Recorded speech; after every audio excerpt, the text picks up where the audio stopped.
السلام علیکم ناظرین، میں محمد اسلم حسین سیاست کی خبروں میں آپ سب کا استقبال کرتا ہوں۔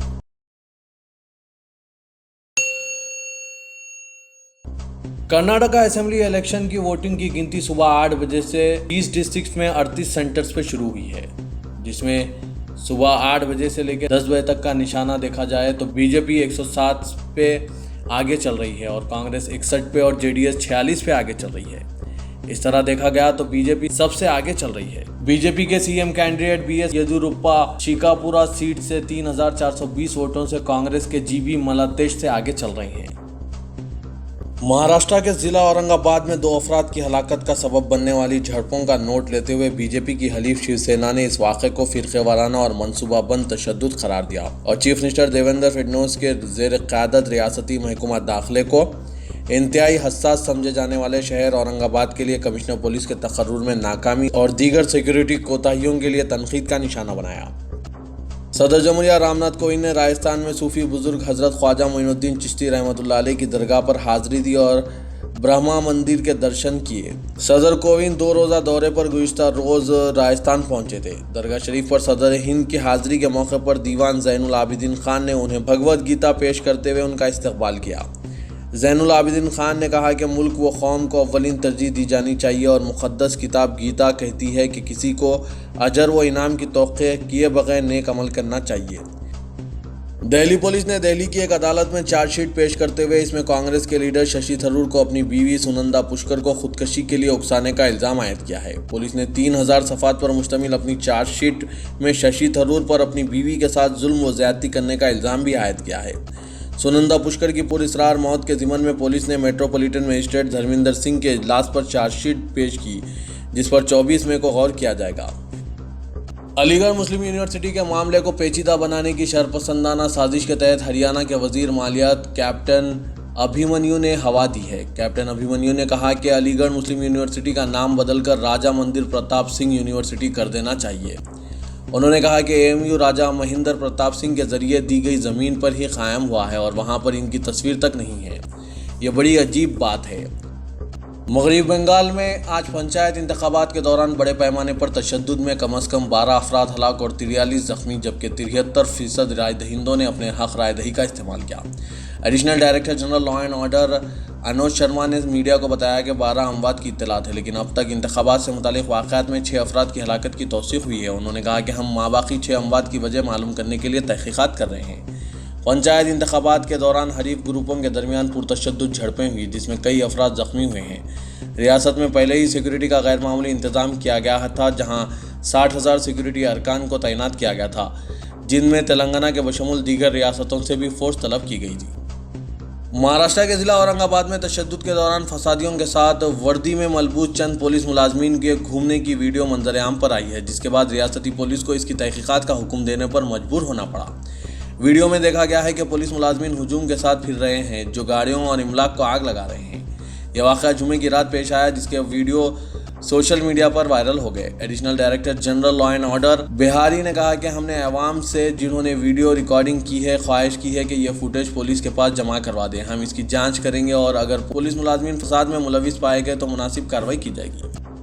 کٹھوعہ عصمت ریزی و قتل معاملے میں 3 گواہوں کی درخواست کی سپریم کورٹ سماعت کرے گا۔ اس درخواست میں گواہوں نے پولیس پر ہراسانی کا الزام عائد کیا ہے۔ Chief justice Dipak Misra, justice A M Khanwilkar اور جسٹس ڈی وائی چندرچوڑ پر مشتمل سپریم کورٹ کی بینچ نے آج ساحل شرما اور دیگر 2 کی جانب سے داخل کردہ درخواست پر 4 شنبے سے سماعت کرنے کا فیصلہ کیا ہے۔ ان گواہوں نے اپنی درخواست میں کہا کہ انہوں نے پہلے ہی اپنے بیانات پولیس اور مجسٹریٹ کے روبرو درج کروا چکے ہیں۔ چیف منسٹر اتر پردیش یوگی آدتیہ ناتھ کی قائم کردہ تنظیم ہندو یووا واہانی میں پھوٹ پڑ گئی ہے، کیونکہ ان کے ایک بااعتماد رفیق سنیل سنگھ نے، جو اس تنظیم کے یو پی یونٹ کے صدر تھے، کل ایک متوازی گروپ تشکیل دیا ہے۔ ہندو یووا واہانی میں پھوٹ چیف منسٹر یو پی پر ایک ضرب ہے، کیونکہ انہوں نے خود ہی 2002 میں یہ تنظیم قائم کی تھی اور یہ تنظیم تبھی سے ان کے تحت کام کرتی تھی۔ دسمبر 2007 میں کیرالہ کے واگھون نامی علاقے میں ہندوستان میں دہشت گردانہ کارروائیاں انجام دینے کے مقصد سے مبینہ خفیہ اجلاس کے الزامات کے تحت گرفتار 35 مسلم نوجوانوں کے خلاف قائم مقدمے کا آج فیصلہ آیا، جس کے دوران عدالت نے 17 مسلم ملزمین کو دہشت گردی سمیت غیر قانونی سرگرمیوں میں ملوث ہونے کے الزامات سے بری کر دیا۔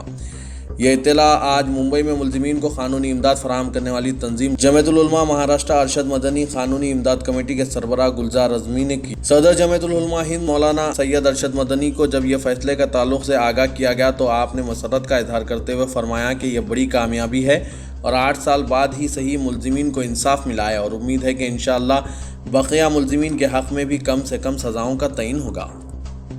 مرزا افضل خان جو مبینہ طور پر ممبئی میں ایک اعلیٰ سطحی سیاستدان کے قتل کی سازش کر رہا تھا، پاکستان میں دہشت گرد تنظیم کے ایک تربیتی کیمپ سے ہندوستان آیا تھا۔ دہشت گرد گروپس نے سرکاری دفاتر اور پرہجوم مقامات پر حملوں کی سازش بھی کی تھی۔ فضل خان 32 سال کا ہے۔ مہاراشٹر انسداد دہشت گردی اسکواڈ نے 11 مئی کو اسے گرفتار کر لیا ہے۔ ممبئی، گجرات اور اتر پردیش میں اپنے گروپ کے ارکان کی مدد سے دہشت گرد حملوں کی سازش کر رہا تھا۔ امریکہ نے آج یروشلم میں اپنا سفارت خانہ صدر ڈونلڈ ٹرمپ کے متنازع اقدام کے تحت کھول دیا، جبکہ غزہ سٹی کے ہزاروں فلسطینیوں نے اسرائیل کے اس اقدام کے خلاف احتجاج کیا، جہاں اسرائیلی فوجیوں نے کم از کم 52 فلسطینیوں کو جھڑپوں کے دوران گولی مار کر شہید کر دیا۔ یہ 2014 کے بعد بدترین پرتشدد کارروائی تھی۔ اس کے سائے اسرائیل میں امریکی سفارت خانے کی افتتاحی تقریب پر بھی پڑے۔ سفارت خانے کے قیام کے اقدام پر برہم احتجاجیوں نے ٹائروں کو نذر آتش کر دیا، جس کی وجہ سے فضا میں سیاہ کشیف دھواں پھیل گیا۔ انہوں نے آتشی بم اسرائیلی فوجیوں پر سرحد پار پھینکے اور سنگباری کی۔ بعد ازاں اسرائیلی فوج نے اپنے دباؤ کے ذریعے احتجاجیوں پر فائرنگ کر دی، جس کی وجہ سے احتجاجی مظاہرین پناہ لینے کے لیے دوڑنے لگے۔ فوج کے بموجب فوجیوں پر بعض علاقوں سے فائرنگ کی گئی۔ سعودی عرب نے نہتے فلسطینی شہریوں پر اسرائیلی فوج کی فائرنگ اور حملوں کی شدید مذمت کی ہے اور اپنے اس عزم کا اعادہ کیا ہے کہ وہ فلسطینی عوام کے جائز حقوق کی بحالی اور نصب العین کے حصول کے لیے ان کے ساتھ کھڑا ہے۔ سعودی عرب کی وزارت خارجہ کے ایک سرکاری ذریعے نے آج ایک بیان میں غزہ پٹی میں غیر مسلح فلسطینیوں کو فائرنگ میں ہدف بنانے پر اسرائیلی فورسز کی شدید الفاظ میں مذمت کی ہے۔ وزارت خارجہ کے ذریعے نے عالمی برادری پر زور دیا ہے کہ وہ اسرائیلی فوج کے تشدد کو رکوانے اور فلسطینی عوام کے تحفظ کے لیے اپنی ذمہ داریاں پوری کرے۔ فلسطین کے مقبوضہ بیت المقدس میں مسجد اقصی میں یہودی آباد کاروں کے دھاوے اور مقدس مقام کی مجرمانہ بے حرمتی کا سلسلہ جاری ہے۔ کل 1000 سے زائد یہودی آباد کار اور اسرائیلی فوجی پولیس کی سیکورٹی میں مسجد اقصی میں داخل ہوئے اور قبلہ اول میں گھس کر نام نہاد مذہبی رسومات ادائی کی آڑ میں مقدس مقام کی بے حرمتی کی۔ ترکی کے صدر رجب طیب اردغان نے کہا ہے کہ سفارت خانے کی تل ابیب سے یروشلم منتقلی کے بعد امریکہ مشرق و سطح میں ثالث کی حیثیت کھو چکا ہے۔ اردغان نے کہا کہ امریکہ نے اس فیصلے کے ذریعے مسئلے کا حل بننے کے بجائے مسئلے کا حصہ بننا پسند کیا ہے اور اس اقدام کی وجہ سے وہ امن مذاکرات میں ثالث کی حیثیت کھو چکا ہے۔ سعودی عرب نے یمنی جزیرے سکوترا پر اپنی فوج تعینات کر دی ہے۔ اس جزیرے پر متحدہ عرب امارات کی جانب سے فوجی تعینات کرنے پر کشیدگی کے تناظر میں یہ سعودی اقدام سامنے آیا ہے۔ بیان میں کہا گیا ہے کہ سعودی فوج اس جزیرے پر یمنی حکومتی فورسز کو تربیت اور معاونت فراہم کرے گی۔ یہ بات اہم ہے کہ یمن میں ایران نواز حوثی باغیوں کے خلاف عرب اتحاد میں متحدہ عرب امارات ایک اہم کردار ادا کر رہا ہے۔ تاہم حالیہ کچھ عرصے میں اس نے صدر منصور ہادی سے کسی حد تک فاصلہ اختیار کیا ہے۔ یہی وجہ ہے کہ متحدہ عرب امارات اور سعودی عرب کے درمیان کشیدگی دیکھی جا رہی ہے، کیونکہ ریاض حکومت منصور ہادی کی حامی ہے۔ ملکاز گیری میں درگاہ حضرت میر محمود پہاڑی کی اوقافی اراضی کو غیر اوقافی قرار دینے کے لیے بھاری رشوت کے اسکیم کی تحقیقات کا CBCID جلد آغاز کرے گی۔ وقف بورڈ میں منظورہ قرارداد کے مطابق chief executive officer Shah Nawaz Qasim IPS حکومت کو مکتوب روانہ کر رہے ہیں۔ حکومت سے خواہش کی جائے گی کہ معاملہ کی سنگینی کو دیکھتے ہوئے جلد تحقیقات کی تکمیل کو یقینی بنایا جائے۔ موثوق ذرائع نے بتایا کہ حکومت اس معاملے میں سنجیدہ ہے اور چیف منسٹر کے دفتر کی جانب سے رپورٹ طلب کی گئی ہے۔